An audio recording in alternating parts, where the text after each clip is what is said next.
Here's another little survey tip.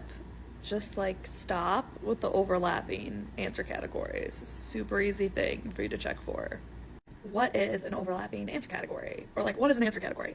Answer category, like, is when you read the little survey question and then below it, it has choices. Like, sometimes it's multiple choice, sometimes you're rating something, but like, it's the little things that appear below. It's the answers. It's the possible answers. Answer category, right? What is an overlapping answer category? That's when you, like, your response, like if I asked you that question with no options, whatever your response is would fit into multiple of the options that have been provided. It's a really bad practice. You don't want to do it. Here's an example.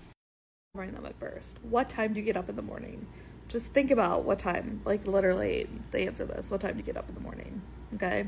You have a time in your head. Here are the choices. Here are the answer categories. 4:30 to 5:30, 5 to 6, 6 to 7, 7 to 8. Let's start with, in my opinion, a glaringly obvious one. Let's say you wake up every day at 5:15. First off, God bless you. I can't even imagine. So my answer is 5:15. That fits in the first bucket, 4:30 to 5:30. It also fits in the second bucket, 5 to 6. 5:15 goes in both of those. Those are overlapping answer categories. Specifically, the overlap is between 5 and 5:30, because if you wake up between 5 and 5:30, your choice fits in both the first section and the second section.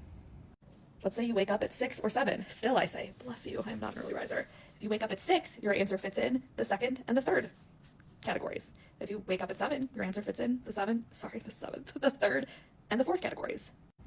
They overlap. There's so much overlapping going in this answer. Just like, what the heck? But this is bad. Don't do this. Such an easy fix too. Like, you could very quickly like run through any questions you've written just to make sure that like whatever the answer is only fits in one category, one bucket, one choice, one response, whatever you want to call it. When you give a survey, you want the data, the responses, the information you're getting to reflect the truth, or like as close to the truth as possible.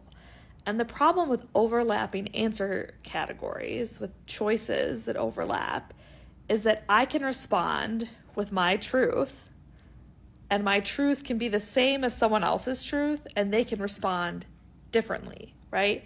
So let's say two people both wake up at 7 a.m. One person picks 6 to 7, one person picks 7 to 8.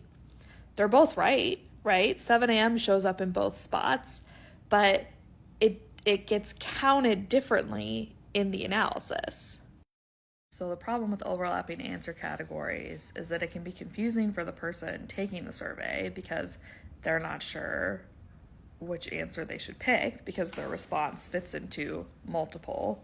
Also a problem in analysis because it makes your data inaccurate, right? Like, it could make it, for instance, in this case, it could make it look like more people wake up between 5 and 6 than wake up between 4:30 and 5:30, when in reality a bunch of people wake up at 5:15 and just weren't sure what to pick, right? Like, it just, if your categories overlap, your data is automatically, like, I would just assume it's inaccurate. And maybe it's, and while we're talking about inaccurate data, let's cover a few other quick things here. What time do you get up in the morning? This could vary for people depending on whether it's a work day or a non-work day, so that's unclear and can lead to inaccuracy.